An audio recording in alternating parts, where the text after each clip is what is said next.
All right, good morning, everyone. Welcome to GreenBeeGardener. I'm Keilan.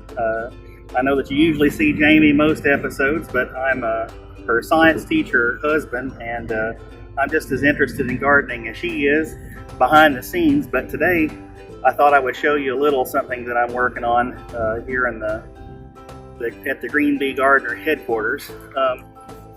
I bought a tree about 3 years back, and it came from this rootstock and shipped as a stick, in the early part of the season, which, is quite all right and so on, but they do have their drawbacks. And we put this tree in then, and it's grown a couple of years, but for whatever reason, we just can't get this tree to thrive in our soil and climate. And so I thought, well, I'll go ahead and try a different tree. And we've had some luck with eucalyptus trees here in North Florida, where it's pretty hot and pretty humid in the summer, and rain comes sporadically. When it does, it's a deluge, but not always consistent. So our soil also is very sandy, and it drains really fast, so we can have a rain storm come, and within an hour or so the soil is drained. So there's advantages and disadvantages to that, depending on if you match up the plant that you want to put in to the soil that you have. So I'm going to go ahead and dig up this old tree right here. I believe it was a plum tree, wasn't it? Yep. Yeah, and we've had, I know of people of having some success growing those around here, but my guess is they put even more work maintaining it than we were willing to. So we try to put trees in that may not need too much work, to keep them alive. Okay.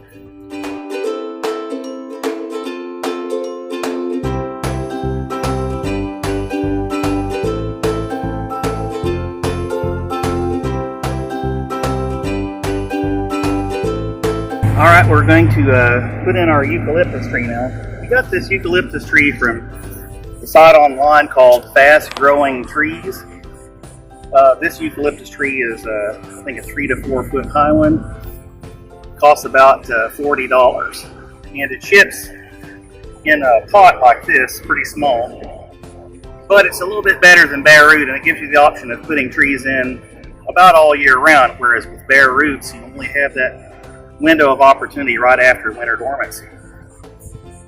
Some people like these trees because of course they grow fast and they're pretty tolerant, down to 10 degrees. Even here in North Florida, we have a few cold snaps from time to time. These can be grown, pretty far north compared to here, and do just fine. We have some rainbow eucalyptuses as well here, and they're not as frost tolerant, so we're kind of growing them on the edge and hoping to see what happens. They're super fast growers.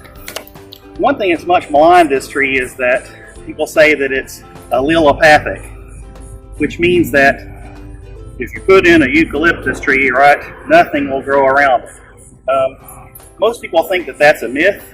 There's a lot of people out there that really don't buy that, probably because they have eucalyptus forests in California and they seem to have plenty of undergrowth there. But there is a guy in a neighboring university down the road at University of Florida who claims it still has some allelopathic properties. Of course, you can imagine right here it's far enough away from most things where we really don't think anything's going to happen, but it will be a grand experiment. So I'm going to go ahead and take this out of the pot. And one of the things to do is to measure the crown of the tree, that you don't want to bury the tree any below the crown, and you want it to sit down in the hole a little below grass and topsoil level, so that it sort of creates a little bit of a water funnel. So I'm going to go ahead and backfill this with some soil that I have from local.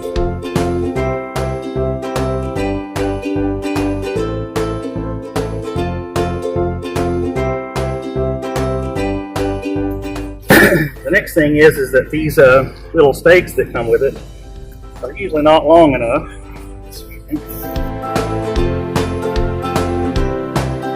It's kind of stiff in some places. You'll find that you'll have to hammer it in. Or this grow tape that you can buy. We used grow tape before. What's good about grow tape is the tree grows, this stuff stretches and won't choke it off like a piece of wire or even a strong piece of string. This stuff's better than what I've had before in that it's Velcro, so I don't even have to tie it off or anything like that. Just clip off a piece like this.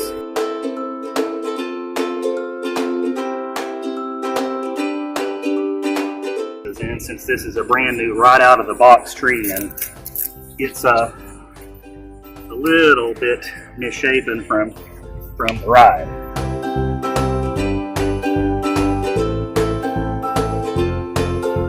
And as this tree grows and soaks up water, it's going to straighten up on its own.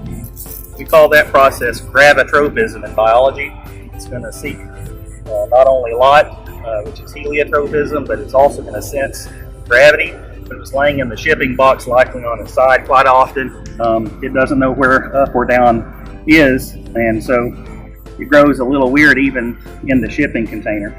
Anyway, we'll keep an eye on this thing. I'll go get my watering can here in a few minutes and water around the soil to help it set down in there really good.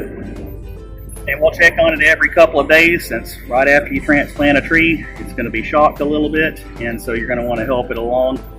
Don't need to put any fertilizer much on it right now, since the soil we bought has fertilizer added, but maybe in about 2 to 3 weeks I might add a little bit of miracle growth. But anyway, you can get this tree. It's a standard eucalyptus tree from Fast Growing Trees online. There are other sources, I'm sure, where you can get one. These guys ship to you where the pot comes in an actual pot, rather. All right, we'll let this stuff grow, and then sometime in the spring, even these guys will have blossoms on them for our pollinators. And I understand it makes a pretty weird kind of honey, this eucalyptus honey. I think we'll use it for medicinal purposes. So we'll see how that comes out. I'm pretty excited about it. One other thing that you might want to do after you put in the tree is back. What cypress mulch is doing, of course, everybody's told that, well, it's going to prevent weeds, right? Well, here in Florida, it's not just about preventing weeds. It's also about holding the moisture in.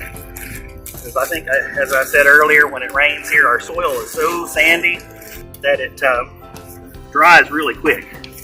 And so if you put this around there, it helps to actually hold the moisture in. And I think that's a bigger eucalyptus tree. This one's Eucalyptus neglecta.